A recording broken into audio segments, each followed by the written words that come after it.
আপনারা শুনছেন অনু audio films. প্রতি সপ্তাহে আমরা আপনাদের জন্য নিয়ে আসি তারানাথ তান্ত্রিকের রোমাঞ্চকর কিছু গল্প। আজ আপনি শুনবেন তারানাথ তান্ত্রিকের গল্প ডাইনি বুড়ি ও তারানাথ। আমাদের একটি বিশেষ অনুরোধ, গল্পের পাইরেসি করবেন না এবং পাইরেসিকে সমর্থন করবেন না। আমাদের গল্প শুনে ভালো লাগলে অবশ্যই আমাদের চ্যানেলটি সাবস্ক্রাইব করুন এবং বেল আইকনটি প্রেস করে রাখুন। এবং গল্প শুনে আপনার কেমন লাগলো আপনার মূল্যবান মতামত আমাদের কমেন্ট বক্সে জানাতে ভুলবেন না।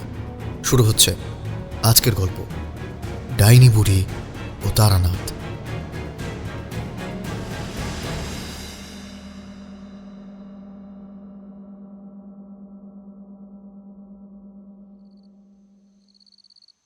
অতনু ছেলেটাকে বারান্দার উপর নামিয়ে রাখল। ছেলেটা তখন থেকে কেঁদে চলেছে। অতনু রান্নাঘরের দিকে মুখ তুলে তার বউকে একবার ডাকলো, কোথায় গেলে গো? আরে বাবুকে তো সামলাতেই পারছি না, তুমি এসো, তখন থেকে কেঁদে চলেছে। রান্নাঘরের কাছ থেকে কাপড়ে হাত মুছতে মুছতে এগিয়ে আসে বিমলা। দাওয়ার কাছে শুয়ে থাকা কাঁথার ওপর থেকে ছেলেটাকে তুলে নিয়ে বলে, খিদে পেলে ওকে আর সামলানো যায় না। তুমি ঘরে যাও, ঘরে গিয়ে একটু বসো, আমি একটু পরেই রাতের খাবার নিয়ে আসছি। দুধটা গরম হয়ে গেছে, ছেলেটাকে খাইয়ে দিই, তারপরেই তোমায় দিচ্ছি। অতনু উঠে আসে। সারাদিন মাঠের কাজ করে এসে ক্লান্ত হয়ে পড়েছে। তবে এই সময়টা ছেলের কাছে বসতে ভালোই লাগে, কিন্তু কান্নাটা তার সহ্য হয় না। খিদের জ্বালায় কান্নার কথা অতনু ভালো করেই জানে। ছোটবেলায় তার বাবা মারা গিয়েছিল। মা তাকে একটু একটু করে মানুষ করেছে। ছোটবেলায় ভালো করে দুজনে খেতে পেত না। কতদিন যে খালি পেটে কাটিয়েছে। কখনো ফ্যান ভাত এর ওর কাছ থেকে চেয়ে চিনতে তার মা তাকে খাইয়ে মানুষ করেছে। খিদের যন্ত্রণার কথা সে ভালো করেই জানে। ঘরে গিয়ে বিছানার উপর শুয়ে চোখ দুটো লেগে এসেছিল অতনুর। কতক্ষণ কেটে গেছে মনে নেই। হঠাৎ করে বাইরে থেকে বিমলার একটা চিৎকার ভেসে আসে, আর তার সঙ্গে সঙ্গে লাফিয়ে ওঠে অতনু। দ্রুত ঘর থেকে বেরিয়ে বারান্দার কাছে আসতে দেখতে পায় দুটো হাতে নিজের মুখ ঢেকে বিমলা বসে রয়েছে, আর চারপাশের কোথাও তাদের ছেলে নেই। অতনু চিৎকার করে ওঠে, কি হলো বিমলা? আমাদের বাবু কোথায় গেল? হ্যাঁ, কোথায় গেল ছেলেটা? ওই বুড়িটা। বিমলা তার দুটো হাত মুখের সামনে থেকে সরিয়ে পাগলের মতো চিৎকার করে বলল, আমার ছেলেকে নিয়ে গেল এক্ষুনি, এই মাত্র। ওই দেখো চলে যাচ্ছে।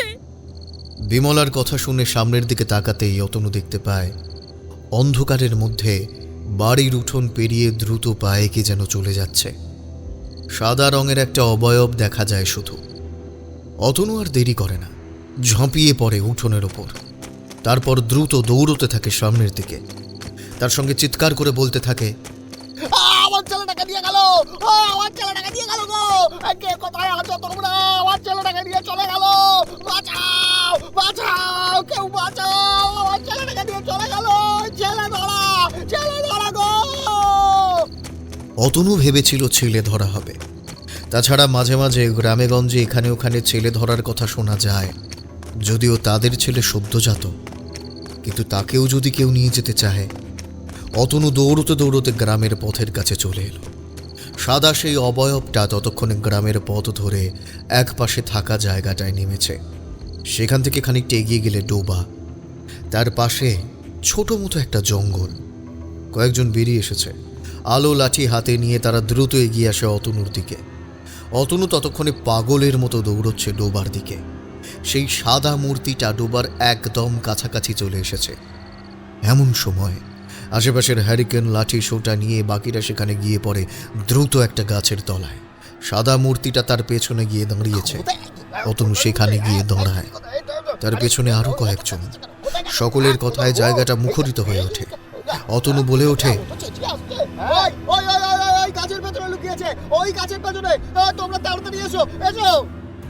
ওরা এগিয়ে আসতে যাবে এমন সময় একটা রক্ত জল করা হাসির শব্দ শোনা যায়। অদ্ভুত ঘ্যান ঘ্যানে গলায় হাসির শব্দটা হওয়ার সঙ্গে সঙ্গেই অতনুর ছেলে চিৎকার করে ওঠে। তার কান্নার শব্দটা একবার মাত্র হয়, তারপর থেমে যায়, যেন মনে হয় কেউ তার মুখটা চেপে বন্ধ করে দিয়েছে এই মাত্র। অতনু কিছু বুঝতে পারে না, পাথরের মতো দাঁড়িয়ে যায় কয়েক মুহূর্তের জন্য। তারপর দ্রুত গতিতে তারা সেই গাছের পেছনের দিকে এগোতে দেখতে পায় সাদা রঙের সেই অবয়বটা এক লাফে জঙ্গলের মধ্যে কোথাও ঢুকে যেন উধাও হয়ে গেল। কিন্তু গাছের তলার দিকে তাকাতেই অতনুর মাথা ঘুরে যাওয়ার মতো অবস্থা। তাদের ছেলেটার বয়স মাত্র কয়েক মাস, ছেলেটা পড়ে রয়েছে গাছের পেছনে মাটির ওপরে, তার মাথাটা ধর থেকে কেউ আলাদা করে দিয়েছে। আর শুধু তাই নয়, বুকের কাছটায় কেউ যেন ধারালো কিছু দিয়ে খুবলে খুবলে তুলে এনেছে। আশপাশে থাকা লোকেদের মধ্যে সবার আগে ছিল নিত্যানন্দ। সে গিয়ে এসে অতনুকে ধরে ফেলে। অতনুর তখন মাথা ঘুরে পড়ে যাওয়ার মতো অবস্থা। এদিকে বিপদ বুঝতে পেরে বিমলাও ছুটতে ছুটতে এসেছিল বাইরে। দৃশ্যটা দেখে সে চিৎকার করে জ্ঞান হারিয়ে মাটিতে পড়ে যায়। আশেপাশের লোকেরা বুঝতে পারে না কি করবে। বিমলা আর অতনুকে ধরাধরি করে তারা বাড়ির কাছে নিয়ে আসে। কয়েকজন গাছের কাছে দাঁড়িয়েছিল, তারাই ব্যাপারটা দেখতে পেয়েছিল। জঙ্গলের ভেতর থেকে তখন বেরিয়ে এসেছে একটা অদ্ভুত ভয়ঙ্কর মূর্তি। সাদা কাপড় জড়িয়ে রাখা তার গায়ে, মাথার সাদা লম্বা চুল যেন মাটি পর্যন্ত এসে পড়েছে। বীভৎস দেখতে তাকে। দুটো চোখের জায়গায় কালো দুটো গর্ত, মুখের জিভটা লম্বা হয়ে বেরিয়ে এসেছে। সেই জিভ আর মুখে রক্ত লেগে রয়েছে। কেউ কিছু বলবার সাহস পায় না। তার আগেই সেই মূর্তিটা এক লাফে গাছের কাছে এসে পড়ে। মাথা সহ বাচ্চা ছেলেটার মৃতদেহ নিয়ে আবার লাফিয়ে পড়ে মিলিয়ে যায় জঙ্গলের মধ্যে। তার আগেই একবার চিৎকার করে বলে ওঠে, রক্ত খাবো, রক্ত। এই গ্রামের যত ছেলে পিলে রয়েছে সবার রক্ত খাবো। আমি ডাইনি বুড়ি, আমি ডাইনি বুড়ি। কোনো এক মন্ত্র বলে সবার পা পাথরের মতো শক্ত হয়ে লেগেছিল মাটির সঙ্গে। মূর্তিটা মিলিয়ে যেতেই সবাই হুড়মুড় করে দৌড়ে ছুটে আসে অতনুর বাড়ির দিকে। ততক্ষণে সেখান থেকে অতনু আর বিমলার একসাথে কান্নার শব্দ শোনা যায়। মদনপুর গ্রামের বাতাসে নেমে আসে এক অসুখের হাওয়া।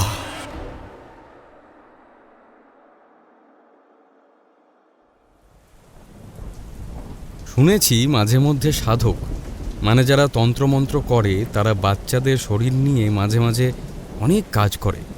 এমন কিছু করে যেগুলো মানে ভাষায় প্রকাশ করা সম্ভব নয়। হয় সদ্যজাত সন্তান নিয়ে বিভিন্ন পৈশাচিক কিছু সাধন প্রক্রিয়া রয়েছে। তাছাড়া শিশু শরীরের নানা অংশ নানা কাজে লাগে। তবে সেসব কথা আমার খুব ভালোভাবে মনেও নেই, আর সেই সব আমি ভালোবাসি না। তবে অনেক সাধনা, বা সত্যি বলতে সব সাধনা আমি করেছি। হ্যাঁ, সিদ্ধি লাভ করতে পারিনি, তবে এমন কোনো কিছু কখনোই করতে পারিনি। আমার ভালো লাগেনি। তন্ত্রমন্ত্র সাধনা শেখার জন্য যে অতি নিম্ন স্তরের পথ সবসময় অবলম্বন করতেই হবে এমন কিন্তু কোনো কথা নেই, বুঝলে? আচ্ছা, আপনি তো এমন অনেক কিছুই দেখেছেন কিংবা শুনেছেন, এমন কোনো ঘটনার কথা আপনার মনে আছে? আমার গোটা জীবনে এমন অনেক অদ্ভুত অভিজ্ঞতা হয়েছে যেগুলোর কথা আমি ভালোভাবে হয়তো মনেও রাখতে পারিনি। আসলে বাড়ি থেকে বেরিয়ে যাবার পর থেকেই তো অভিজ্ঞতার পর অভিজ্ঞতা সঞ্চয় করেছি। সমস্ত কিছু স্মৃতির পাতায় ধরে রাখা তো আর সম্ভব নয়। আর তাছাড়া বয়স হয়েছে অনেক, এখন অনেক কিছুই ভুলভাল হয়ে যায়। তুমি যেরকম বললে সেই রকমের একটা কথা অবশ্য আমার মনে পড়ছে। একবার এমনই কিছু একটা ব্যাপার ঘটেছিল, তবে কোনো তান্ত্রিক কিংবা সাধকের ব্যাপার নয়। ব্যাপারটা কিন্তু অন্য রকম। তারানাথ চুপ করে বাইরের দিকে তাকিয়ে রইল। আজ কিন্তু আকাশের মুখ ভার। সকালে যখন আমরা বাড়ি থেকে বেরিয়ে মটলেনের কাছে এসে দুজনে মিলে চায়ের দোকান থেকে চা খেতে বসেছি, তখনই দেখলাম আকাশটা কালো হয়ে রয়েছে। গিন্নি বাড়িতে নেই, তাই সকাল সকাল চায়ের পর্ব হয়নি। বেরিয়ে খাবো ভেবেছিলাম, কিন্তু সঙ্গে সঙ্গে ট্রাম পেয়ে গেলাম। মটলেনের কাছে এসে চায়ের দোকানে চায়ের গ্লাস নিয়ে দুজনে বসেছি। চায়ের দোকান থেকে রেডিওতে বার্তা ভেসে আসছিল। এমন যুদ্ধ পরিস্থিতির মধ্যে অন্যরকম খবর শুনতে খুব একটা ভালো লাগে না, তবুও মাঝে মাঝে শুনতেই হয়। তবে সেদিকে মন ছিল না। আমি ভাবছিলাম অন্য কথা।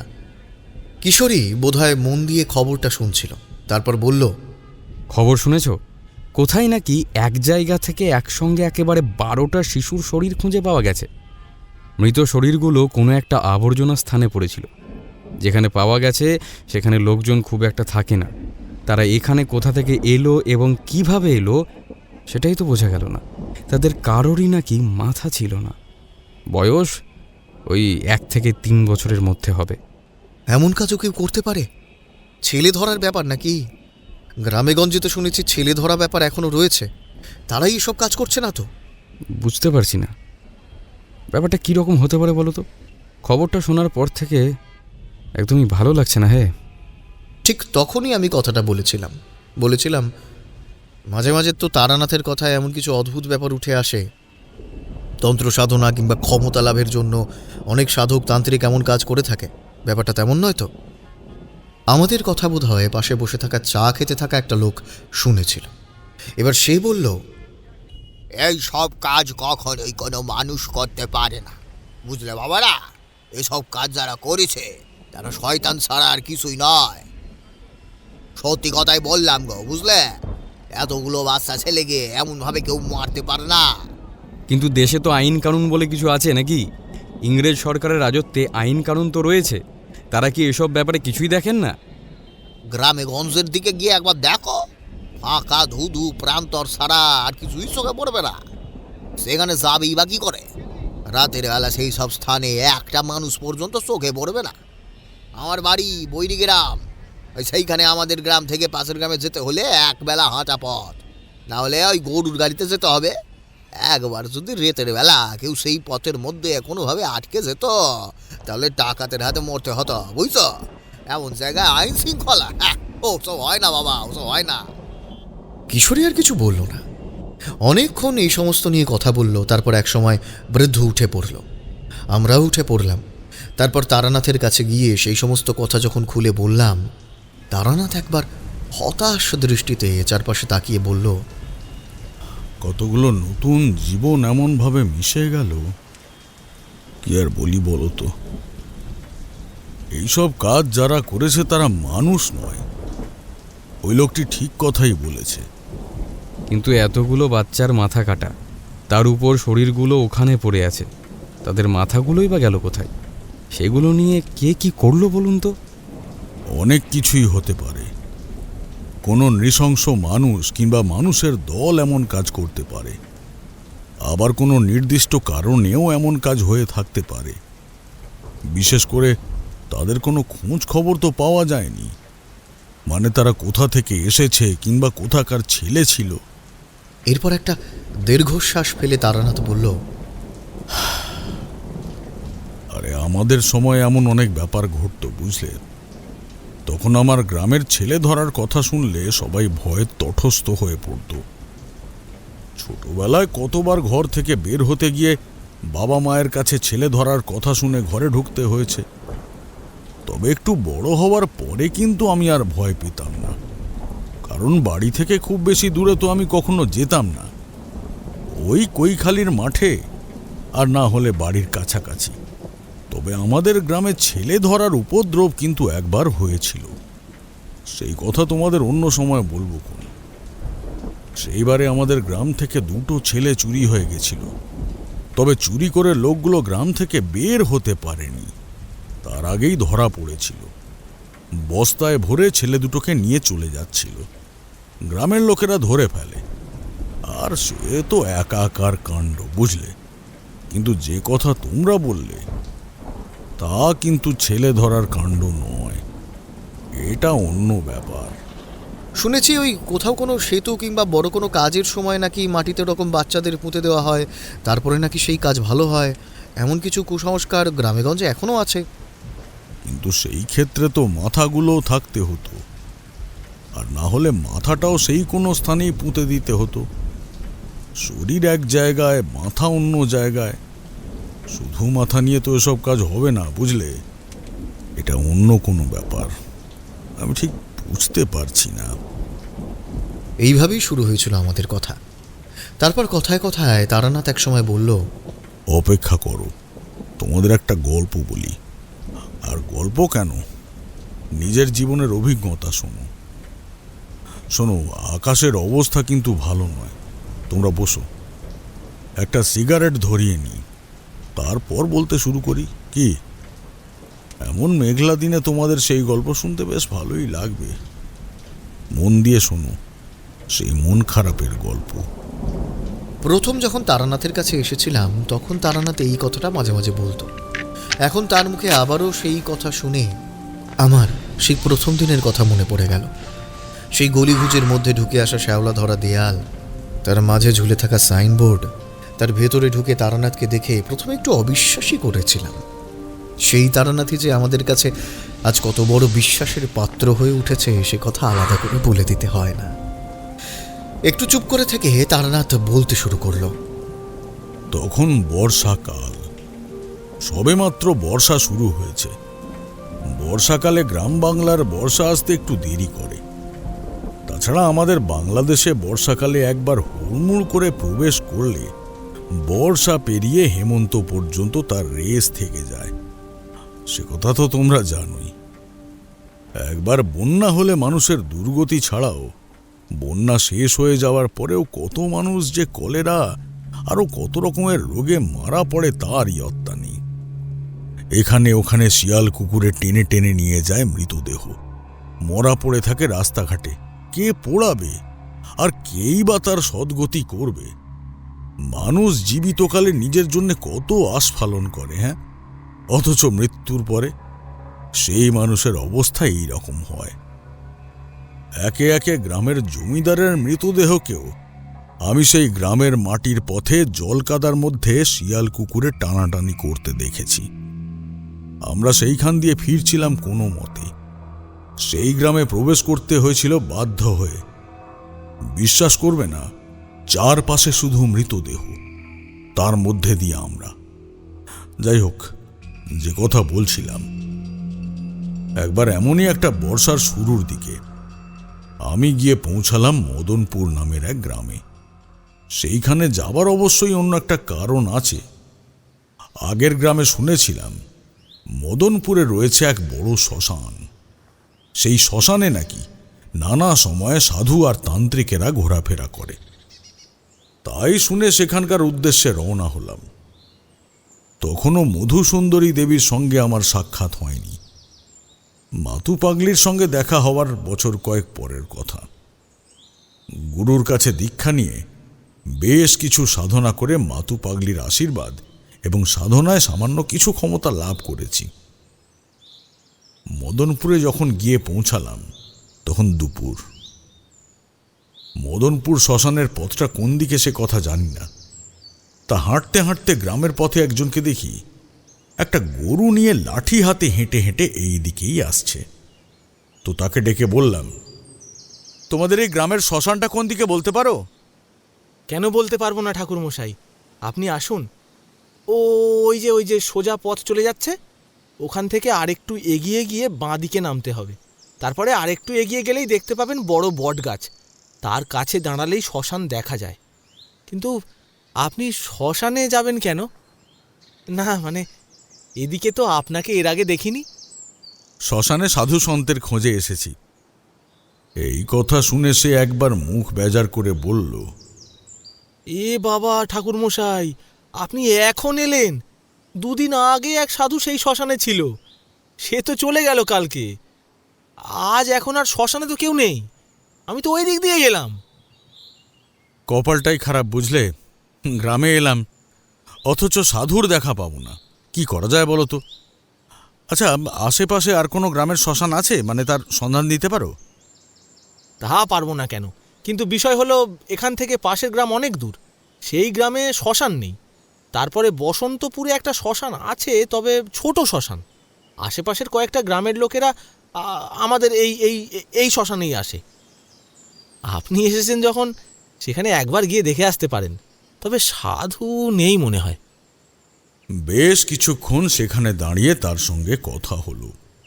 সে আমায় জোর করে তার বাড়িতে নিয়ে গেল। তার বাড়িতে তার স্ত্রী রয়েছে, তার স্ত্রীর নাম রত্না। সে আমায় বেশ যত্ন করে দুপুরের খাবার খাওয়ালো। বিকেল বিকেল তাকে বললাম, নিত্যানন্দ, আর নয়, এখনই বেরিয়ে পড়ি। পাশের গ্রামে গিয়ে কারোর বাড়িতে আশ্রয় নিয়ে নেব, কিন্তু রাতের বেলা তো ভালো লাগে না। আমার স্ত্রীর আপনাকে ভারী পছন্দ হয়েছে। তার ইচ্ছে আপনি অন্তত আজকের রাতটা এখানে থেকে যান।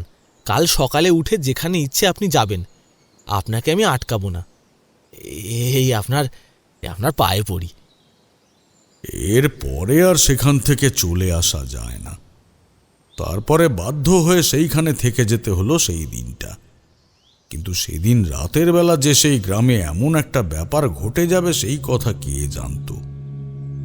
এতক্ষণ পর্যন্ত তারানাথ একভাবে কথা বলে চলেছিল, কিন্তু শেষের কথাটা বলার সময় তার মুখটা কেমন যেন হয়ে গেল। আমি আর কিশোরী সোজা তাকালাম তার মুখের দিকে। তারানাথ বলল, নিত্যানন্দের পাশের বাড়ির অতনু আর তার সঙ্গে তার স্ত্রী থাকে বিমলা।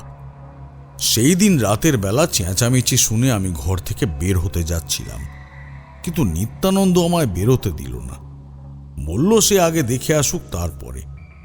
কিন্তু অনেকক্ষণ হয়ে যাবার পরেও যখন নিত্যানন্দ এলো না, তখন আমি আর আমার সঙ্গে ঘোমটা মাথায় দিয়ে নিত্যানন্দের বউ রত্না অনেক চিন্তা করে বাইরে বেরিয়ে এলো। পথের কাছে আসতে দেখি পাশের বাড়ি অতনুর বাড়ির সামনে বেশ কিছু লোকজন দাঁড়িয়ে ছড়িয়ে ছিটিয়ে রয়েছে। আমি এগিয়ে গেলাম, দেখি উঠোনের মাঝখানে অতনু বসে রয়েছে, তার পাশে তার বউ সংজ্ঞা হারানো। সঙ্গে সঙ্গে দৌড়ে গেলাম। আর ঠিক দৌড়াবার সময় একটা অদ্ভুত ব্যাপার লক্ষ্য করলাম। মনে হলো অতনুর বাড়ির ওপাশে ফাঁকা জমির ওইদিকে গাছের তলা থেকে কতগুলো লোক লাঠি আর আলো হাতে এই দিকে দৌড়ে আসছে। তাদের মুখের চিৎকার শুনতে বুঝতে পেরেছিলাম সেই দিকে কিছু একটা হয়েছে, এমন কিছু একটা যা নেহাতি ভালো কিছু নয়। অশুভ শক্তি আমি অনুভব করতে পারছিলাম, কিন্তু তখন সেই দিকে না গিয়ে বাড়ির ভেতরে ঢুকলাম। নিত্যানন্দ আমায় দেখতে পেয়ে কেমন যেন জড়ানো গলায় বলল, চোখের সামনে ঠাকুরমশাই, আমাদের চোখের সামনে বিমলার বাচ্চাটাকে নিয়ে চলে গেল। আমাদের চোখের সামনে তার মাথাটাকে ছিঁড়ে মেরে ফেললো। আমরা কিছুই করতে পারলাম না। সেইখানে উপস্থিত মেয়ে মানুষেরা সঙ্গে সঙ্গে মুখে আঁচল চাপা দিল। কয়েকজন তো ভয় পেয়ে সেখান থেকে চলেই গেল। ততক্ষণে গাছের দিক থেকে লোকেরা চলে এসেছে। তারা যা দেখতে পেয়েছে তার বর্ণনা দিল, আর তাদের বর্ণনা শুনে আমি অবাক হয়ে গেলাম। আমি বুঝতে পারলাম যা অনুভব করেছি তাই। ওইদিকে জঙ্গলের ভেতরে কোনো অশুভ শক্তি রয়েছে, না হলে অমন কালো অন্ধকার চোখ কোনো মানুষের হতে পারে না। অতনু ধাতস্থ হয়েছিল, বলল, কিন্তু আমার বাচ্চাটাকে কেন আমার বাচ্চাটাকে নিয়ে গেল ঠাকুর মশাই? আপনি কিছু একটা করুন, ঠাকুর মশাই। এইভাবে তো আমি কিছু করতে পারবো না অতনু। ব্যাপারটা আমাকে বুঝতে হবে। তোমার ছেলের যা সর্বনাশ হওয়ার সে তো হয়ে গেছে, এখন তো আর তাকে ফিরিয়ে আনা যায় না। তোমরা কয়েকজন আমার সঙ্গে এসো, দেখি তার মৃতদেহটা জঙ্গল থেকে উদ্ধার করা যায় নাকি। কয়েকজন সেইখানেই রইল। আমি, নিত্যানন্দ আর বাকি দুজন জঙ্গলের মধ্যে গিয়ে ঢুকলাম। অতনু আসতে চেয়েছিল, কিন্তু তাকে আর আসতে দেওয়া হলো না। বিমলা তখনও জ্ঞান হারিয়ে পড়ে রয়েছে। জঙ্গলের কাছে আসতে আসতে অল্প কথায় নিত্যানন্দ আমায় সব বুঝিয়ে দিল। জঙ্গলটা বেশি বড় নয়, ছোট। সেই জঙ্গলের ভেতরে খানিকটা ঢুকতেই একটা ডাল পাতা দিয়ে ঘেরা ছোট্ট কুঁড়ে ঘরের মতো দেখতে পেলাম। বললাম, এই কুঁড়ে ঘরটা কিসের? এখানে এক বুড়ি থাকতো ঠাকুরমশাই। গ্রামের লোকেরা তাকে ডাইনি বুড়ি বলতো, কিন্তু আমার তা মনে হয় না। বুড়ি মনের দুঃখে ওই জঙ্গলে থাকতো। আমাদের এই গ্রামেই নাকি তার পরিবার ছিল। তারপরে কি সমস্ত হয়েছিল ওসব আমি খুব ভালো জানি না। আমি এই গ্রামে এসেছি কয়েক বছর হলো। সঙ্গে আরো দুজন ছিল। তাদের কথায় জানা গেল ওই বুড়ির পরিবার এইখানেই ছিল। ধীরে ধীরে তার ছেলে আর স্বামী সকলেই মারা যায়। মাত্র 3 দিনের জ্বরে 2 মাসের মধ্যে সবাই মারা যাওয়ায় সবাই বলেছিল এই বুড়ি নাকি ডাইনি। সে নিজেই নিজের পরিবারকে, আর তাছাড়া তার যা হাবভাব, সবকিছুর মধ্যে একটা অদ্ভুত ব্যাপার ছিল। সে চট করে কারো সঙ্গে মেলামেশা করত না, তবে বাচ্চাদের সে নাকি খুব পছন্দ করত। বাচ্চাদের দেখলে কাছে টেনে নিয়ে আদর করত। এইসব নানা কারণে গ্রামের লোকেরা তাকে ডাইনি বলে সন্দেহ করে, তাকে ঘর থেকে তার তাড়িয়ে দেয়। এই জঙ্গলের মধ্যে সে এসে বাসা বেঁধেছিল, কিন্তু আর কারোর কোনো ক্ষতি হয়নি। তারপর গ্রামে একদিন হঠাৎ করে এই ডোবার কাছে একটি ছেলে জলে ডুবে মারা যায়। গ্রামের লোকেরা সবাই মিলে মনে করে যে ওই ডাইনি এই কাজ করেছে। তাকে মারতে মারতে আধ মরা করে জঙ্গলে ফেলে রেখে দিয়ে যায়। তারপরে আর কেউ কিচ্ছু জানে না। বুঝতে পারলাম ব্যাপারটা সাধারণ নয়। ওরা যা দেখেছে তাও এক সাদা কাপড় পরা মহিলা, যার মাথায় লম্বা সাদা চুল, মুখের সামনে ছড়িয়ে, সে নাকি ওই বাচ্চা ছেলেটার গলা ছিঁড়ে তার রক্ত খেয়েছে এবং নিজেকে ডাইনি বলে পরিচয় দিয়েছে। ওই বুড়ি যদি মারা গিয়ে থাকে তাহলে সেই কি সেই ডাইনি? আমার একটা কথা মনে হওয়ার সঙ্গে সঙ্গেই আরেকটু এগোতেই নিত্যানন্দ আমায় থামিয়ে দিল। লণ্ঠনের আলোয় কুঁড়ে ঘরের চারপাশে ঘুরতে ঘুরতে সেই বাচ্চার ছিন্ন ভিন্ন শরীর দেখতে পেলাম। আর তারপরেই ডোবার দিক থেকে ভেসে এলো একটা অদ্ভুত অট্টহাসি। রাতের আধারে আমার কাছে এসেছিস, সব কটা মরবি। তোরা কেউ বাঁচবি না। এই গ্রামে এক এক করে সবাই মরবে, সবাই। প্রথমে ওই কচি কচি ছেলে মেয়েগুলোর রক্ত চুষে খাবো। কথাটা শেষ হতে না হতেই হ্যারিকেনের আলো তুলে আমরা দেখতে পেলাম একটু আগে যে কুঁড়ে ঘরটা দেখতে পেয়েছিলাম, সেই কুঁড়ে ঘরের পেছনের দিকে সেই ডোবার জলে একটা শব্দ হচ্ছে। আর তারপরেই সেখান থেকে একটা বুড়ি উঠে এলো। সামান্য কুঁজো হয়ে হাঁটে, মাথার চুল মাটিতে এসে পড়েছে, গোটা শরীর ভেজা, মুখের চারপাশে রক্ত লেগে রয়েছে। মুখে আলাদা কিছু নেই, তবে কালো অন্ধকার দুটো চোখ আর মুখের ভেতর থেকে বেরিয়ে আসা লম্বা কালো লকলকে একটা জিভ দেখে যে কেউ বলে দেবে যে সে মানুষ নয়। ভয়ে ভয়ে সে দুটো লোক আমাদের পেছনে এসে দাঁড়ালো, কিন্তু নিত্যানন্দ সাহসী। সে বলল, বুড়িমা, তার মানে তুমি মারা গেছো? কিন্তু তুমি তো এমন ছিলে না, তাহলে তুমি মৃত্যুর পরে এমন করছো কেন? তোরা কি ভেবেছিলি? হ্যাঁ, আমি ডাইনি অপবাদ দিয়ে আমায় ঘর ছাড়া করেছিস? তোরা কি ভেবেছিলি তোরা আমায় মেরে ফেলেছিস বলে আমি এখান থেকে চলে যাব? যাব না, আমি কিছুতেই যাব না। এই জঙ্গলের পাতায় পাতায় লেগে আছে আমার চোখের জল, আমার রক্ত জড়িয়ে আছে এখানে। এই জায়গা আমার, এখান থেকে তোদের কাউকে ফিরতে দেবো না।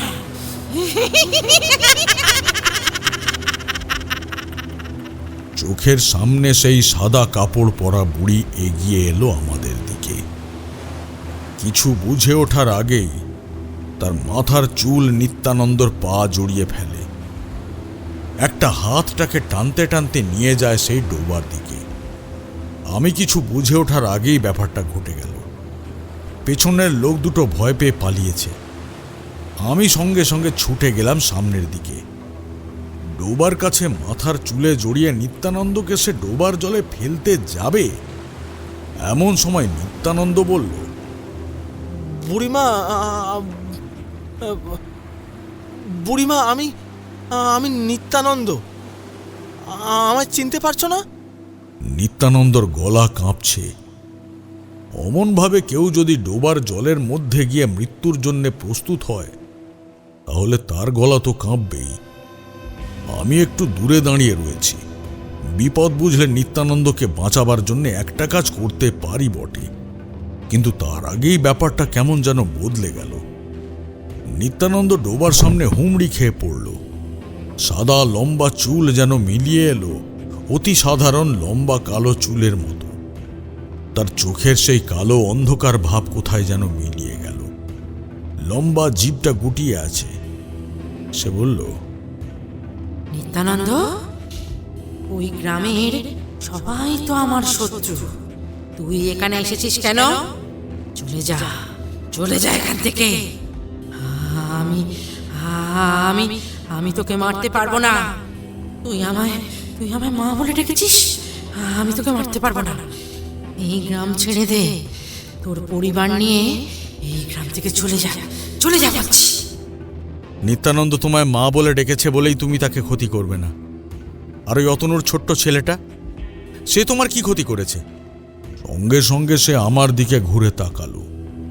তার চোখের সেই অন্ধকার ভাব আর মুখের কালো জিভটা আবার যেন মুহূর্তের মধ্যে দেখা গেল। দুটো হাত ছেড়ে উপরে তুলতেই দেখতে পেলাম দুই হাতে লম্বা লম্বা নখ। মাথার চুলগুলো সাপের মতো হাওয়ায় ভাসতে ভাসতে আমার দিকে এগিয়ে আসছে। কিন্তু আমার ক্ষতি সে এত সহজে করতে পারবে না আমি জানি। ভয়ঙ্কর চোখে আমার দিকে তাকিয়ে থেকে সে বলল, আমাকে মেরেছিস না? ওরাই তো আমাকে মেরেছিল। সবাই মিলে পিটিয়ে পিটিয়ে জঙ্গলের মধ্যে আমাকে মেরেছিল। আমি কতবার বললাম, আমি কতবার বললাম আমি কিচ্ছু করিনি, আমি কিচ্ছু করিনি। কথা বলতে বলতে ঝাঁপিয়ে গেল জঙ্গলের একটা গাছে। ধড়ফড় করে গাছের উপরে উঠে পড়ল। গাছটা কাঁপতে লাগলো আর তার উপর থেকে ভেসে আসতে লাগলো কান্নার শব্দ। নিত্যানন্দ তখন হতভম্ব হয়ে গেছে। আমি আর কি করব? গাছের ওপর থেকে হওয়া কান্নার শব্দ শুনলাম কিছুক্ষণ। তারপর আমি আর নিত্যানন্দ ফিরলাম বাড়িতে। একটানা এতক্ষণ কথাগুলো বলে চলেছিল তারানাথ। আমরা চুপ করে শুনছিলাম। বৃষ্টিটা একটু বেড়ে এসেছে। এবার আমি বললাম, তার মানে সেই ডাইনি বুড়ি, মানে যে অশরীরী আত্মার মুখোমুখি আপনারা হয়েছিলেন, সে নিত্যানন্দকে মারতে গিয়েও মারেনি, তাকে ছেড়ে দিয়েছিল। কিন্তু এই অশরীরী আত্মারা কি এমন কাজ করতে পারে? আমি নিজেও এটা দেখে অবাক হয়েছিলাম। মাঝে মাঝে এমন অনেক ব্যাপার ঘটে। নিত্যানন্দ কিন্তু বেশ ভয় পেয়েছিল। আমরা সোজা তার বাড়িতেই ফিরলাম। পাশের বাড়ি থেকে অতনু আর বিমলার কান্নার শব্দ মাঝে মাঝে শোনা যাচ্ছিল। সেখানে যে এখনো লোকজন রয়েছে সেটা বোঝা যায়। নিত্যানন্দের বউ কিন্তু আমাদের এমন অবস্থা দেখে বেশ অবাক হলো। আর তাছাড়া নিত্যানন্দর শরীরের অর্ধেকটা অংশ ডোবায় গিয়ে পড়েছিল বলে জলে ভিজে রয়েছে। নিত্যানন্দ তখনও ভয়ে থরথর করে কাঁপছে। ব্যাপারটা বাইরে বুঝতে না দিলেও আমি কিন্তু বুঝতে পারলাম। তাড়াতাড়ি তার বউকে কোনো রকমে দুটো কথা বলে কাপড় বদলে সে ঘরে এসে বসল। আমি তার গায়ে হাত দিয়ে দেখি প্রচণ্ড জ্বর এসে পড়েছে। তার দুই চোখের তারা তখনও এদিক ওদিক করছে। বললাম, ব্যাপারটা কি আমায় খুলে বলো তো নিত্যানন্দ। ও তো প্রায় লোক মারছে, আর যা অবস্থা দেখেছিলাম তাতে যাকে সামনে পাবে তাকেই মারবে। ওই অবস্থার মধ্যে আমি তাকে আটকাবার চেষ্টা করতে পারতাম, কিন্তু সেটা কতটা কাজে লাগতো আমি জানি না। চোখের সামনে সবকিছু ঘটে গিয়েছিল। বুড়ি একা একাই জঙ্গলের মধ্যে থাকতো। গ্রামের লোকেরা তাকে দেখতে পারত না, কিন্তু জঙ্গল থেকে তাকে তাড়িয়ে দেওয়ার চেষ্টা করেও কোনো লাভ হয়নি। আমি আমার বউ মাঝে মাঝে গিয়ে তাকে খাবার দিয়ে আসতাম। আমাদের মতো গ্রামের দুই একটা পরিবার তাকে মাঝে মাঝে খাবার দিত বলে সে সেখানে বেঁচে ছিল, না হলে কবেই না খেতে পেয়ে মরে যেত। কিন্তু গ্রামে যখন ওই ব্যাপারটা ঘটেছিল তখন আসলে আমরা কিছুই করতে পারিনি। বুঝতেই পারছেন, গ্রামের অত লোকের বিরুদ্ধে মুখ খোলার মতো সাহস করতে পারিনি আমরা। তুমি কি সত্যি মনে করো যে ওই বুড়ি আসলে এমন কাজ করেছে? নিত্যানন্দ ম্লান হাসল, তারপর বলল, আমার বিশ্বাস অবিশ্বাসে কোনো কিছুই যায় আসে না ঠাকুরমশাই। ওই ছেলেটিকে বুড়ির জঙ্গলের মধ্যে যেতে অনেকেই দেখেছিল, তারপরেই তাকে ডোবার মধ্যে পাওয়া যায়। আপনি বলুন, যে বুড়ির উপর গ্রামের লোকেদের এত আক্রোশ, একটা সুযোগ পেয়ে তারা এত সহজে ছেড়ে দেবে? কিন্তু আমি ভাবছি অন্য কথা। এত সহজেও যে ও শান্ত হবে না সেটা তো বোঝা যাচ্ছে। অতনুর ছেলেকে মেরেছে, এরপরে গ্রামে আরো ছোট ছোট ছেলে যদি থাকে তাহলে তাদেরকেও মারবে। তাকে কি এত সহজে আটকানো যাবে? নিত্যানন্দ আমার হাত চেপে ধরল, বলল, আজকের কথা কাউকে বলবেন না ঠাকুরমশাই। গ্রামের লোকেরা উল্টে আমায় সন্দেহ করতে পারে। কিন্তু গ্রামে যে বিপদ হতে চলেছে, সেই বিপদ থেকে রক্ষা পাওয়ার উপায় কি? একটাই মাত্র উপায় আছে। কোনোভাবে ওই বুড়ির আত্মার মুক্তি ঘটাতে হবে, আর না হলে তার মনে গ্রামের লোকেদের প্রতি যে আক্রোশ জমা হয়েছে সেইটাকে কমাতে হবে। এছাড়া কিন্তু আর কোনো রাস্তা আমি নিজেও দেখতে পাচ্ছি না। নিত্যানন্দকে মিথ্যে কথা বলিনি। আমি নিজেও বুঝতে পারছিলাম না এরপরে কি হতে পারে। সেদিন একরকমভাবে কেটে গেল। পরদিন সকালে অতনু আর বিমলার বাড়িতে নিত্যানন্দের দেখা পেলাম বটে, কিন্তু তাদের মুখের দিকে তাকাতে পারছিলাম না। সদ্য সন্তানহারা বাবা মায়ের দিকে তাকাবো কি করে? কাল রাতের কথা অল্প অল্প করে বললাম। আমাদের কথা শুনে কয়েকজন সেই জঙ্গলে গেল। মৃতদেহের ছড়িয়ে ছিটিয়ে থাকা হাত পায়ের টুকরোগুলো তুলে নিয়ে এসে তাই শ্মশানে দাহ করার ব্যবস্থা করা হলো। আমি সেখান থেকে চলে এলাম। নিত্যানন্দ আমার সঙ্গে ছিল। কাল রাতে ওখানে যারা ছিল তাদের মধ্যে আর কাউকে তেমন দেখতে পেলাম না। অনেকেই ভয় পেয়েছে। এই নিয়ে গ্রামে একটা গুজব তৈরি হলো। সবাই তার ছেলে মেয়েদেরকে আগলে আগলে রাখতে লাগলো, এমনকি দিনের বেলাতেও। বলা যায় না, এরপরে যদি আবার কারোর কোল খালি হয়ে যায়। সেইখান থেকে বেরিয়ে যাওয়ার কথা ছিল পরদিন সকালে, কিন্তু বেরোতে পারলাম না। একটা আকর্ষণ যেন আমায় সেখানে আটকে রাখলো। আরো 2 দিন এমনভাবে কেটে গেল। তৃতীয় দিন সন্ধ্যের দিকে দাওয়ার কাছে হেলান দিয়ে বসে আছি। হঠাৎ মনের মধ্যে একটা প্রচণ্ড ধাক্কা খেলাম। যেন মনে হলো কেউ বসে থাকা অবস্থায় আমার শরীরটাকে নাড়িয়ে দিয়ে গেল। ব্যাপারটা ভালো করে বুঝবে, আমি কিন্তু সামান্য পর্যন্ত নড়িনি, অথচ মনের ভেতরে যেন কেউ নাড়িয়ে দিয়ে গেল। বুঝতে পারছিলাম এ কোন একটা অনুভূতি। আজ রাতে আবার কিছু হতে চলেছে। নিত্যানন্দকে বলতেই সে বলল, গ্রামের ছোট ছোট ছেলে মেয়ে তো অনেক আছে ঠাকুরমশাই। কার উপরে আঘাত হানবে সে কথা কি করে বুঝবো? সবার বাড়ির সামনে তো আর পাহাড়ের ব্যবস্থা করা যায় না। অতনু আর বিমলার ছেলেকেও প্রথমে নিয়ে গেছে। অতনু তাকে মেরেছিল। আচ্ছা, এমন কেউ কি আছে যারা সব থেকে বেশি তার উপর আক্রোশ দেখিয়ে তাকে মেরেছিল? তুমি তো বলেছিলে যে গ্রামের অনেকেই তাকে পিটিয়ে মেরেছে, কিন্তু অনেকেই সেটা করেনি। তাদের মধ্যে এমন কারা আছে যারা অতনুর সঙ্গে ছিল? নিত্যানন্দ অনেকক্ষণ মনে করার চেষ্টা করল। নিত্যানন্দের বউ সেখানে এসেছিল। আমাদের সমস্ত কথা শুনে সে তো ভয় টয় পেয়ে তখনই গ্রামের লোকেদের সেই কথা বলতে যাবে। আমি বললাম, ওই কাজটা করো না।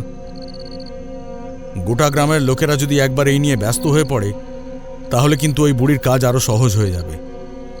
সেই ব্যস্ততার মধ্যে থেকে এসে সে কাউকে নিয়ে যাবে। তার বদলে আগে ভাবা দরকার যে কার উপর আজকে আঘাতটা হতে পারে।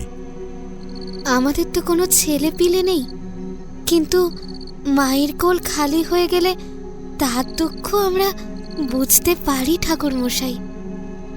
আপনারা যা ভালো বোঝেন তাই করুন, কিন্তু আমাদের গ্রামে যাতে আর কোনো বিপদ না হয় তার ব্যবস্থা করুন।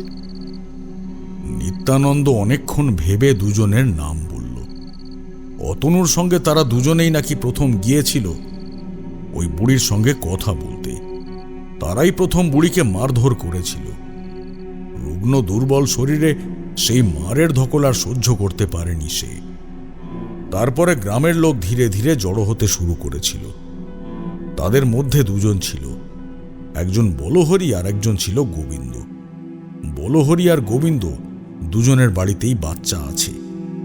একজনের বাড়িতে বছর 3 আর একজনের বাড়িতে বছর 5 বাচ্চা রয়েছে। এইবারে হয়ে গেল সমস্যা, কি করা যায়? ভাগ্যক্রমে দেখা গেল বলহরি আর গোবিন্দর বাড়ি খুব বেশি দূরে নয়। তাই আমি আর নিত্যানন্দ স্থির করলাম দুজন মিলে রাতের বেলা বলহরি এবং গোবিন্দর বাড়ির আশেপাশেই থাকব। বিকেলের দিকে অতনু আমার কাছে এলো। কালকে কালকে আপনি আর নিত্যানন্দ এখানে ছিলেন, আপনি কিছু বুঝতে পেরেছেন ঠাকুরমশাই? আমি অনিচ্ছা সত্ত্বেও অতনুকে সব কথা খুলে বললাম। আমি বুঝলাম অতনুকে বাধা দিয়ে কোনো লাভ হবে না। সন্ধ্যের দিকে অতনু, নিত্যানন্দ আর আমি 3 জন মিলেই গেলাম বলহরি আর গোবিন্দর বাড়ির আশেপাশে। বলহরির বাড়িতে লোকজন রয়েছে, আলো জ্বলছে। গোবিন্দর বাড়িতেও সে আর তার বউ এবং তাদের 5 বছরের ছেলেটা। দু একটা কথায় কথায় তাদের সঙ্গে আলোচনা করলাম, কিন্তু আসল ব্যাপারটা বললাম না। সেইখান থেকে বেরিয়ে এলাম বটে, কিন্তু বাড়ির আশেপাশেই রইলাম। ওদের বাড়ির উল্টো দিকে একটা বড় গাছ, তার পাশে আবার একটা বাড়ি। সেই বাড়িটা ফাঁকা, আর সেই বাড়ির পরিবার নাকি অনেকদিন আগেই গ্রাম ছেড়ে কোথাও চলে গিয়েছে, আর ফিরে আসেনি। আমরা সেই বাড়িতে গিয়ে উঠলাম। দাওয়ার কাজটা একটু জঙ্গল মতো জমেছে, সঙ্গে আলো ছিল, দেশলাইও ছিল। হ্যারিকেনটা অল্প জ্বালিয়ে একপাশে রেখে দিলাম। তারপর দাওয়ার এক পাশটা খানিকটা পরিষ্কার করে নিয়ে সেইখানে বসে অপেক্ষা করেই চলেছি। অনেকক্ষণ সময় কেটে গেছে। এমন সময় কি মনে হতে বাড়ির পেছনের দিকে, মানে বারান্দার একপাশে যে দরজাটা ভাঙা, সেই দরজাটার কাছেই তাকাতে তোমাদের কি বলবো, আমার বুকের রক্ত যেন এক মুহূর্তের জন্য ঝলসে উঠল। যদিও তারপরে এই ব্যাপারটাকে সামলে নিলাম। সেই ভাঙা দরজার পাল্লার ভেতর থেকে একটা মাথা বের করে আমাদের দিকেই তাকিয়ে রয়েছে সেই বুড়ি।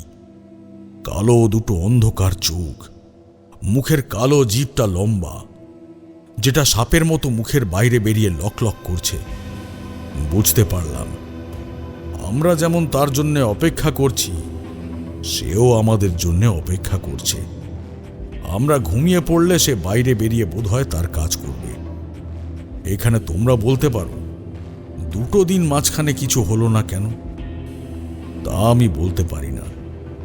যেদিনকার কথা আমি বলছি সেই দিন ছিল মঙ্গলবার। আগে ওই অতনুর ছেলেকে সে নিয়ে যায় শনিবার। এই 2 দিন অশরীরী আত্মার ক্ষমতা সামান্য হলেও বেশি থাকে। সেই দিকে তাকাতেই আমার সঙ্গে সঙ্গে অতনু আর নিত্যানন্দ দেখলাম দুজনেই ব্যাপারটা দেখতে পেয়েছে। আমরা কিছু বুঝে ওঠার আগেই অতনু তার হাতের লাঠিটা নিয়ে এগিয়ে গেল সেই দিকে।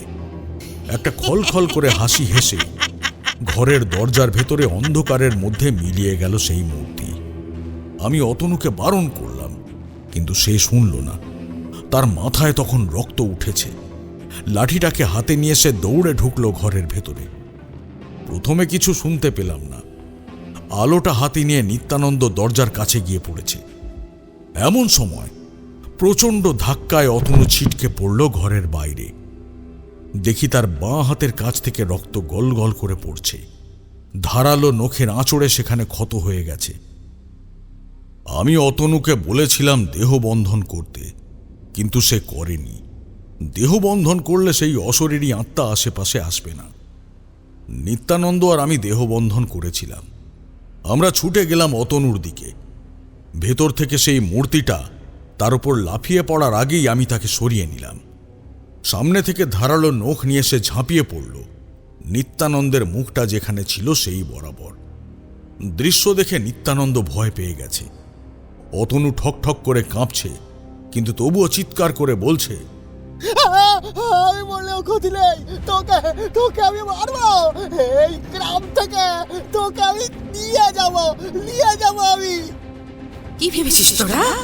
তোদের একা মারতে পারবো না, এক এক করে সবাইকে মারবো, সবাইকে। আজ নিয়ে যাব ওই হরির ছেলেটাকে। যদি আমার সামনে কেউ আসিস তাহলে তাকেও মারবো। নিত্যানন্দ, তুই এখান থেকে সরে যা, সরে যা বলছি। নিত্যানন্দ পাথরের মতো দাঁড়িয়ে আছে।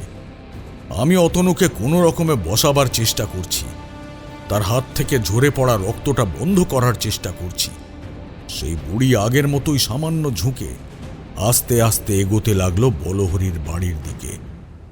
মাথার সাদা চুল মাটিতে দুলছে, পরনের শাড়ির একদম শেষের প্রান্তটা মাটির উপরে ঘষ্টে ঘষ্টে যাচ্ছে। অতনু চিৎকার করছে, কিন্তু উঠে দাঁড়াবার ক্ষমতা তার নেই। হাতটা বড় জখম হয়েছে। নিত্যানন্দ লাঠি হাতে পাথরের মতো দাঁড়িয়ে দেখে চলেছে। বাড়ির চৌহদ্দি পেরিয়ে যেই বুড়িটা বেরিয়ে গেল, আমিও মনে মনে ভাবলাম যে তার সঙ্গে চলে গেলেই হয়। আমি অতনুকে নিত্যানন্দর হাতে রেখে তাড়াতাড়ি বেরোলাম। ওদিকে দেখি একটা অদ্ভুত গলার আওয়াজ শোনা যাচ্ছে, তার সঙ্গে পুরুষ মানুষের চিৎকার। তারপরে দেখতে পেলাম বলহরির বাড়ির উঠোনের মধ্যে ঝাঁপিয়ে পড়েছে সেই বুড়ি। তার গলার কাছে মুখে কামড়ে ধরে রাখা রয়েছে বলহরির 5 বছরের ছেলেটার গলা। অঝরে রক্ত পড়ছে, সে ছটফট করছে, মুখ থেকে চিৎকার বেরোচ্ছে না। চাঁদের অল্প আলো আঁধারিতে এমন একটা দৃশ্য দেখে আমার গোটা শরীর কেমন যেন শিরশির করে উঠল। মনে মনে মাতু পাগলিকে স্মরণ করলাম। আমি দাঁড়িয়ে রয়েছি উঠোন থেকে বেরিয়ে যাওয়ার দরজার কাছে, আর সে উঠোনের মাঝখানে দাঁড়িয়ে আমার দিকেই দেখছে। তার সেই অন্ধকার দুটো চোখের ভেতরে যেন তীব্র আক্রোশ। আমি চিৎকার করে উঠলাম, এখনো সময় আছে, ওদের ছেড়ে দাও। ওরা যা ভুল করেছে তার শাস্তি ওরা পাবে। এমনভাবে ওদের সন্তানদের কোনো ক্ষতি করো না তুমি। কেন করবো না, কেন করবো না?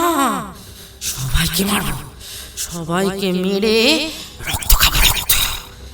বেঁচে থাকতে তো কোনোদিন কারোর ক্ষতি করিনি, অথচ ওরা বলেছিল আমি নাকি আমার স্বামী সন্তানকে মেরেছি, সবাইকে মেরেছি। আর এখন আমি সত্যি সত্যি মারবো, সত্যি সত্যি। আমায় যখন পিটিয়ে মেরেছিস তখন তুই কোথায় ছিলি রে? কোথায় ছিলি? তার মুখ থেকে টপ টপ করে রক্ত পড়ছে। ছেলেটা মাটির উপরে পড়ে কাটা ছাগলের মতো ছটফট করছে। তার গলা থেকে গলগল করে বেরিয়ে আসা রক্ত মাটি ভিজিয়ে দিচ্ছে। এমন সময় পেছনে দেখতে পেলাম বলহরিকে। বলহরি হাতে একটা দা নিয়ে ছুটে আসছে বাইরে, চিৎকার করে বলল, আমার ছেলেকে নিয়ে যাবি? আমার ছেলেকে? এত বড় সাহস! আজ তোকে কেটেই ফেলবো, কেটেই ফেলবো। এই গ্রামের মানুষদের মধ্যে এত রাগ, এত বোকামি ভরা, সেই কথা আমি বুঝতেই পারিনি। অশরীরী আত্মাকে কেউ দা দিয়ে মারতে পারে, কিন্তু বলহরি থামল না। আমি কিছু বোঝার আগেই সে ছুটে এলো তার দিকে। তার দাটা চালিয়ে দিল বুড়ির গলা লক্ষ্য করে। চোখের নিমেষে দেখতে পেলাম বুড়ির গলার উপরে দাটা দিয়ে কেটেছে, গল গল করে রক্ত পড়ছে। সেইভাবেই সে ফিরে তাকিয়েছে। এইবার একটা ব্যাপার বুঝতে পারলাম, অশরীরী আত্মা দুরকমভাবে ফিরে আসে। এক আসে শুধুমাত্র আত্মা হয়ে, তাকে স্পর্শ করা যায় না, আর এক আসে মৃত শরীর নিয়ে। এটা হলো তেমনই মৃত শরীর। মৃত শরীর কেউ কাজে লাগিয়েছে। সঙ্গে সঙ্গে একটা কথা আমার মনে পড়ে গেল। সে আরও একটা ব্যাপার আমি সেই দিন দেখেছিলাম, কিন্তু এইসব ভাবার সময় এখন নেই। বলহরির হাত থেকে দাটা ছিটকে গেছে। বুড়ি তাকে এক ধাক্কায় ফেলেছে মাটির উপরে, একটা পা তুলে দিয়েছে তার পেটের উপরে। স্পষ্ট দেখতে পেলাম বুড়ির পায়ের নখগুলো তার পেটের ভেতরে গিয়েছে। বলহরি আর্তনাদ করে উঠল। গলা থেকে একটা হ্যাঁচকা টানে দাটা খুলে নিয়ে সেই দাটা সে চালিয়ে দিল বলহরির গলা বরাবর। চোখের সামনে কাটা গলাটা গড়াতে গড়াতে চলে গেল এক পাশে। বলহরির স্ত্রী বাইরে বেরিয়ে এসেছিল। এই কাণ্ড দেখে সে দাওয়ার উপরে জ্ঞান হারিয়ে লুটিয়ে পড়ল। ততক্ষণে নিত্যানন্দ অতনুকে কোনো রকমে সামলে নিয়ে সেখানে এসে পড়েছে। এই দৃশ্যটা তারাও দেখতে পেল। তোমরা বিশ্বাস করবে না, বুড়ির দুই চোখে তখন যেন কালো আগুন জ্বলছে, মুখের লম্বা জিভটা লকলক করছে, তার হাতে একটা রক্ত মাখা দা, গলার কাছ থেকে রক্ত গড়িয়ে পড়ে তার সাদা কাপড় ভিজিয়ে দিচ্ছে। আর ঠিক তখনই বিদ্যুৎ চমকের মতো একটা কথা আমার মনে পড়ে গেল। বাড়িতে বসে থাকতে থাকতে একবার নিত্যানন্দ আমায় বলেছিল, বুড়ির মৃতদেহটা কিন্তু আমরা খুঁজে পাইনি। জঙ্গলের মধ্যে তাকে ফেলে রেখে সবাই চলে আসে। পরে আমি আর দু একজন মিলে যারা তাকে সাহায্য করতাম তারা গিয়েছিলাম, কিন্তু বুড়ির মৃতদেহ কোথাও পাওয়া যায়নি, কোথাও না। এমনকি ডোবার আশেপাশে পর্যন্ত খুঁজেছিলাম। এর মানে কি? এর মানে হলো আমরা চোখের সামনে যাকে দেখতে পাচ্ছিলাম তার শরীরটা সেই মৃত বুড়ির হলেও তার মধ্যে কিন্তু অন্য আরেকটা আত্মারও বাস ছিল, অর্থাৎ তার মধ্যে দুটো আত্মার বাস ছিল। এমনটা হতে পারে নাকি? আপনি তো বলেন একটা শরীরে শুধুমাত্র একটাই আত্মা থাকতে পারে, মৃত্যুর পরেও এমনটাই হয়। বিশেষ প্রক্রিয়া আছে, সেই প্রক্রিয়ার মাধ্যমে ব্যাপারটা করা যায়। সেই কথা তোমাদের পরে বলছি, তখনের কথাটা আগে বলি। বুড়ি দাটা হাতে নিয়ে আমার দিকে এগোতে লাগলো। আমার দেহবন্ধন করা আছে, সেই জন্য সে আমায় স্পর্শ করতে পারবে না, কিন্তু একটু পরে বুঝতে পারলাম তার লক্ষ্য আমি নই, তার লক্ষ্য বাইরে দাঁড়িয়ে থাকা অতনু। সে দাটা নিয়ে অতনুর দিকে ছুটে যাওয়ার সঙ্গে সঙ্গে আমি আর থাকতে পারলাম না। সঙ্গে সঙ্গে মাটি থেকে খানিকটা ধুলো তুলে নিয়ে বিড়বিড় করে মন্ত্র পড়ে ছুঁড়ে দিলাম তার শরীরে। সঙ্গে সঙ্গে তার হাত থেকে দাটা খসে পড়ে গেল। সে মাটির উপর পড়ে ছটফট করতে করতে চিৎকার করতে লাগলো। ঠিক তখনই তার মুখ থেকে শুনতে পেলাম আর একটা কথা, আমার বাচ্চা, আমার বাচ্চা, আমায় তোরা বাঁচা, ওরা আমাকে আটকে রেখেছে, বাঁচা। কথাটা শোনার সঙ্গে সঙ্গে আমি, নিত্যানন্দ, অতনু সকলেই যেন অবাক হয়ে গেলাম। তাকিয়ে দেখলাম বুড়ির মাথার উপর একটা কালো ছায়া তখন যেন কুণ্ডলি পাকাচ্ছে। মাটির উপর পড়ে ছটফট করছে বলেই সেই কালো ছায়াটাও তার সঙ্গে লাফাচ্ছে, কিন্তু বুড়ির চোখের সেই অন্ধকার ভাবটা তখন কমে এসেছে। আমি বললাম, কে তুই? সত্যি করে বল, সত্যি করে বল, কে তুই? আমি পুষ্প, আমি পুষ্প। ছেড়ে দে আমায়, ছেড়ে দে। আমার গোটা শরীর জ্বলে পুড়ে খাক হয়ে যাচ্ছে। ছেড়ে দে বলছি। আমি সবাইকে মারবো, আমি সবাইকে মেরে সবার রক্ত খাবো। ছেড়ে দে, ছেড়ে দে আমাকে। তার সেই ভয়ঙ্কর রূপ দেখে অতনু মাটির উপর বসে পড়ল। আমি দেখলাম বুড়ি মাটির থেকে উঠে বসেছে, কিন্তু তার মুখটা হাঁ করা, লকলকে কালো জিভটা ঝুলছে, আর সেই মুখের ভেতর থেকে বেরিয়ে আসা কালো ধোঁয়াটা ততক্ষণে একটা শরীরের সামান্য অবয়ব নিয়েছে। সে আবার বলল, আমায় মারলে ওই বুড়ির আত্মা এইখানে আটকে যাবে, আর কোনোদিন বার করতে পারবি না, আর কোনোদিন মুগ্ধ করতে পারবি না। তার মানে এই সমস্ত কাজ বুড়ি নিজে করেনি, তাকে দিয়ে তোরা করিয়েছিস। কিন্তু কেন, কেন এমন কাজ করিয়েছিস ওকে দিয়ে? আমি আরো কিছু জিজ্ঞাসা করতে যাব, তার আগে একটা ব্যাপার ঘটে গেল। হঠাৎ বুড়ির শরীরটা থরথর করে কেঁপে উঠল, আর সঙ্গে সঙ্গে সেই কালো ধোঁয়াটা তার মুখ থেকে যেন বাইরে বেরিয়ে বাতাসে মিলিয়ে গেল, আর সঙ্গে সঙ্গে একটা পচা গন্ধে চারপাশটা ভরে উঠল। তাকিয়ে দেখতে পেলাম বুড়ির দেহটা পড়ে রয়েছে। গলার কাছটায় কাটা দাগ রয়েছে বটে, তবে বাকি শরীর কেমন যেন পচে গলে গেছে। এখান ওখান থেকে খুবলে মাংস তুলে নেওয়ার চিহ্ন রয়েছে। নিত্যানন্দ সামনে এগিয়ে এসেছিল। সে দৃশ্যটা দেখে বলল, বুড়ির মৃত্যুর পরে কি এমন হয়েছিল? কিন্তু এসব কি হলো ঠাকুরমশাই? কিছুই তো বুঝতে পারলাম না। আগেই বলেছি, আমার আর নিত্যানন্দের দেহবন্ধন করা ছিল, কিন্তু অতনুর দেহবন্ধন করা ছিল না। আমরা বুড়ির মৃতদেহটা নিয়ে ব্যস্ত হয়ে পড়েছি। এমন সময় পেছন থেকে অতনুর একটা অদ্ভুত গলার স্বর শুনতে পেয়ে পেছনে তাকিয়ে দেখি সে উঠে দাঁড়িয়েছে। তার হাতের কাছ থেকে রক্ত ঝরে পড়ছে। নিত্যানন্দ হ্যারিকেন জ্বালিয়েছিল। হ্যারিকেন তুলতে দেখা গেল অতনুর দুই চোখে যেন অন্ধকার।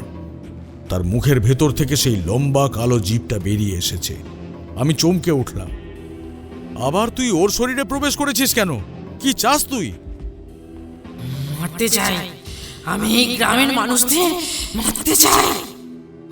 ওই বুড়িকে যেমন গ্রামের মানুষেরা মেরেছিল, তেমনি তেমনি গ্রামের মানুষদেরও আমি একটু একটু একটু একটু করে মারতে চাই। কিন্তু কে তুই? খিলখিল করে হেসে উঠল অতনু। তার গলাটায় মেয়েলি গলার হাসি শুনতে পেলাম। আগের যে গলা শুনতে পাচ্ছিলাম বুড়ির মুখ থেকে, সেইটাই। তারপরেই অতনু দৌড়াতে শুরু করলো পেছনের দিকে। অদ্ভুতভাবে সে দৌড়াচ্ছে। আমি নিত্যানন্দকে সেখানে রেখে ছুটে গেলাম তার দিকে। গ্রামের পথ পেরিয়ে সে এগোতে লাগলো সেই শ্মশানের দিকে। গ্রামের শেষের দিকে শ্মশানটা। দিনের বেলায় আমাকে দেখিয়েছিল নিত্যানন্দ। ওই দিকে এগোতে লাগলো সে।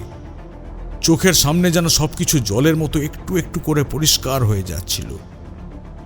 আরও খানিকটা এগিয়ে যেতেই দেখতে পেলাম পথের ঠিক মাঝখানে লম্বা লাঠি মতো কিছু হাতে দাঁড়িয়ে রয়েছে এক কাপালিক। কালো কাপড় তার পরনে। অদ্ভুত তার দৃষ্টি। সে আমার দিকে তাকিয়ে বলল, ওখানেই দাঁড়িয়ে থাক, আর এগোলে তুই মরবি। তোর জন্য আমার কার্যসিদ্ধি হলো না। আমি ঠিকই ভেবেছিলাম ওই বুড়ির মৃতদেহের মধ্যে কোনোভাবে তুমি কোনো আত্মা চারণা করেছিলে, আর দুই আত্মার জন্য সেই শরীর হয়ে উঠেছিল ভয়ঙ্কর। কিন্তু গ্রামের ছেলে মেয়েদের কেন? আমার সাধনার কাজে লাগবে। ওরা ওদেরকে নিয়ে পালাতে না পারলে তাকে মেরে ফেলারই নির্দেশ ছিল আমার। আজ যদি ওকে নিয়ে বেরোতে পারতো তাহলে তো আমার কাজে লাগতো। মৃত বাচ্চা? এর আগে যে বাচ্চার ছিন্ন ভিন্ন শরীর পেয়েছিলি, তার মাথাটা খুঁজে পেয়েছিলি কি? কথাটা বলেই কাপালিক হাসতে লাগল। তারপর ডান হাতটা সামনের দিকে তুলে অতনুর দিকে নির্দেশ করে বিড়বিড় করে একটা মন্ত্র পড়ে বলল,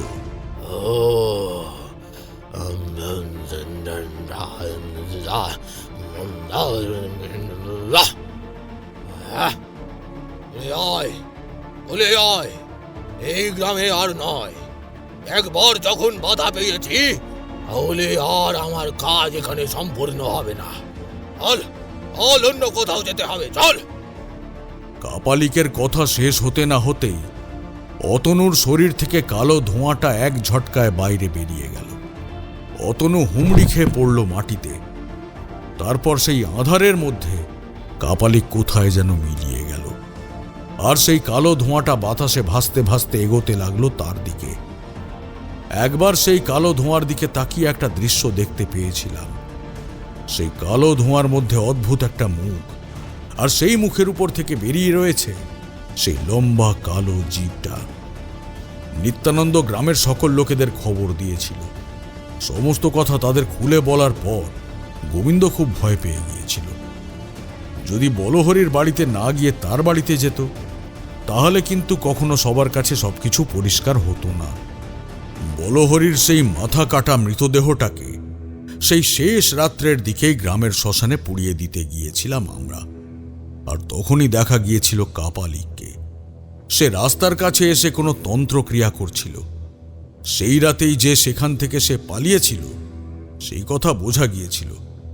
কেন সে পালিয়েছিল সেটা প্রথমে বুঝতে পারিনি, পরে সবকিছুই বুঝতে পেরেছিলাম। কিন্তু সেই গ্রামে এবার থাকার ইচ্ছে ছিল না। এমন বিভৎস কয়েকটা দৃশ্য দেখার পরে আর সেখানে থাকা যায় না। একটা দিন সেখানে থেকে অতনু একটু সুস্থ হতেই তাকে সবকিছু বুঝিয়ে তারপর সেখান থেকে চলে এসেছিলাম। সকালবেলায় অতনু আর নিত্যানন্দ আমার কাছে এসে বসেছিল। ঠাকুরমশাই, গোটা ব্যাপারটা কি হয়েছিল সে কথাই তো বুঝতে পারলাম না।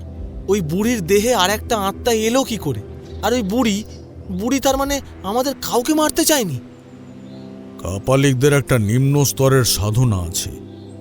মৃত্যু পথযাত্রী কোনো শরীর কিংবা সদ্য মৃত হয়েছে এমন কোনো শরীর যদি সে খুঁজে পায়, তাহলে সেই শরীর থেকে আত্মা তখনও বের হতে পারে না।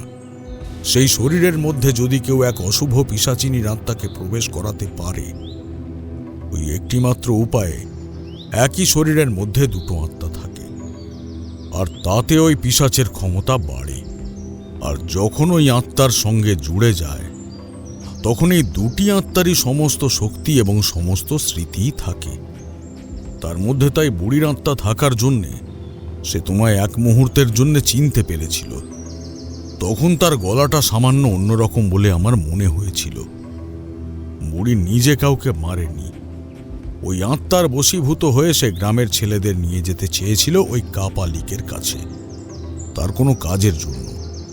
তার প্রয়োজন ছিল সদ্য মৃত বাচ্চাদের মাথা।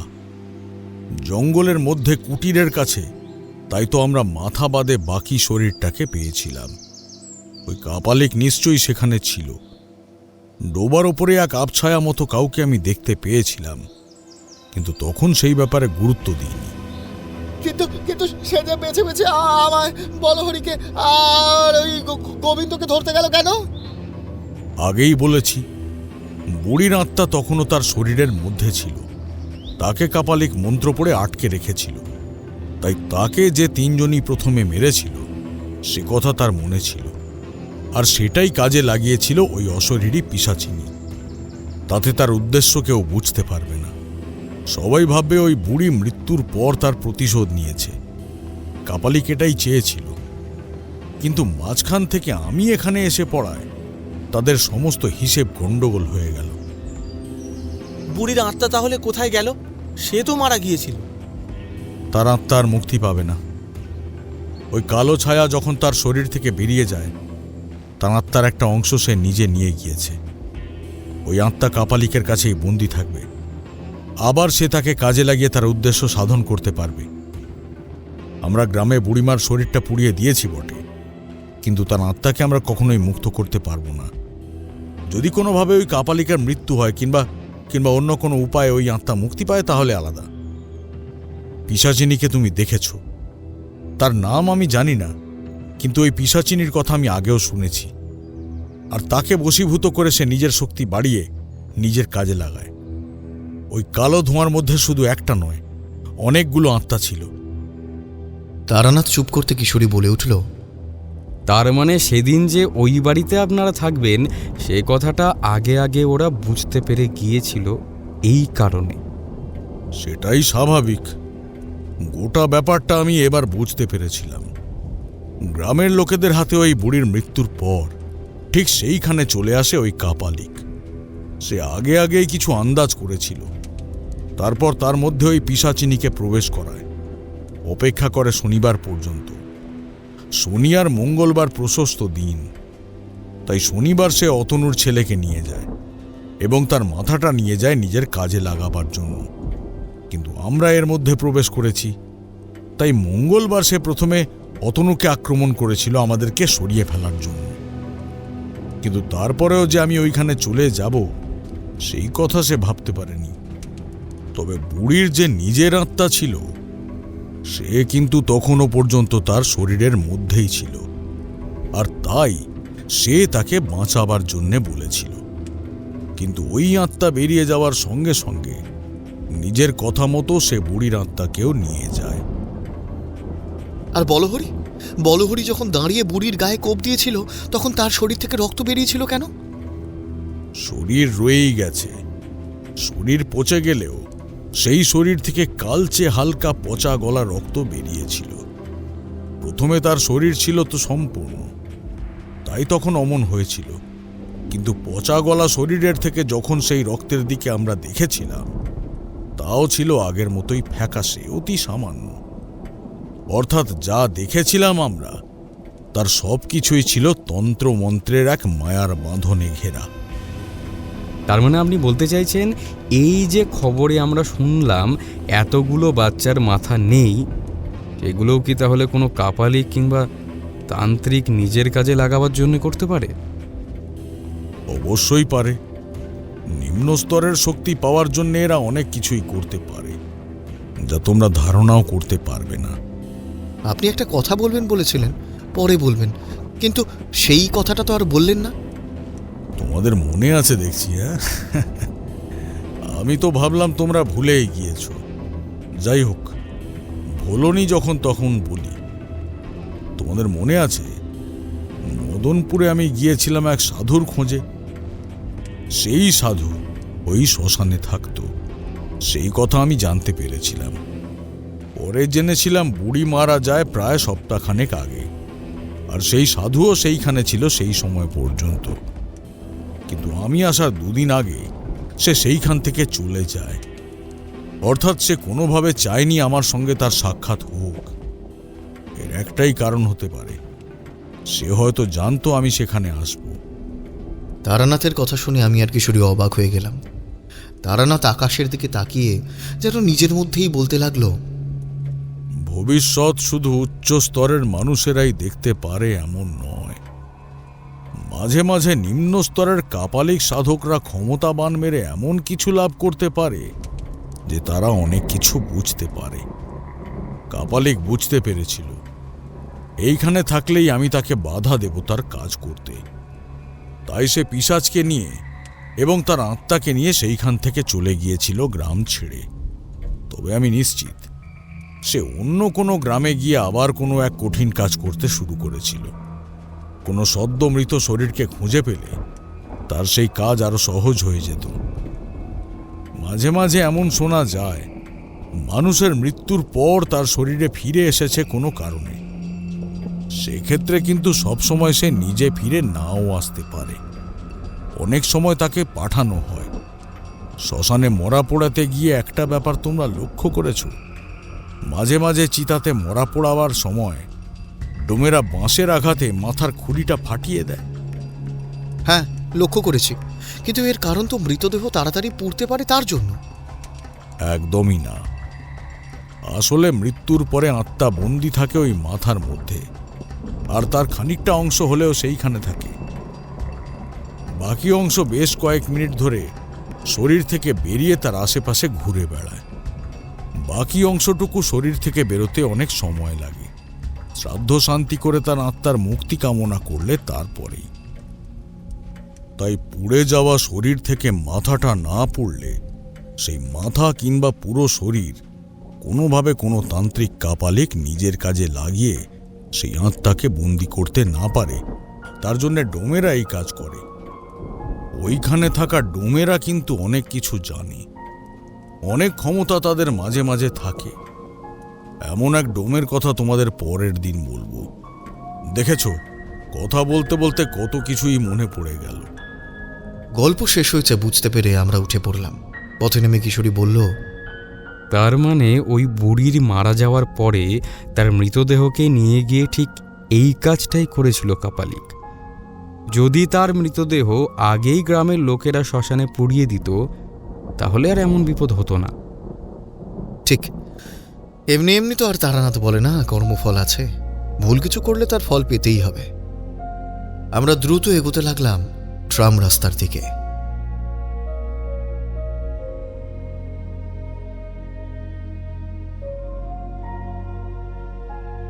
শুনছিলেন ডাইনি বুড়ি ও তারানাথ। বিভিন্ন চরিত্রে অমিত, সৌম্যজিৎ, সৌমিতা, নর্মদা, অয়ন্তিকা, জ্যোতির্ময় এবং ঋতম। সমগ্র গল্পটির কণ্ঠাভিনয় নির্মাণ করেছে ঋতুরা স্টুডিও। সমগ্র গল্পটির কণ্ঠ সম্পাদনা, ধ্বনি সম্পাদনা এবং আবহ সম্পাদনা করেছে 62 FPS স্টুডিও। গল্প শুনে ভালো লাগলে অবশ্যই আমাদের চ্যানেলটি সাবস্ক্রাইব করে বেল আইকন প্রেস করে রাখবেন, এবং অবশ্যই গল্প শুনে আপনার কেমন লাগলো আপনার মূল্যবান মতামত আমাদের কমেন্ট বক্সে জানাতে ভুলবেন না। তাহলে আগামী সপ্তাহে আবারও একটি রোমাঞ্চকর তারানাথ তান্ত্রিকের গল্প নিয়ে হাজির হব আমরা। ততক্ষণ পর্যন্ত স্টে টিউনড।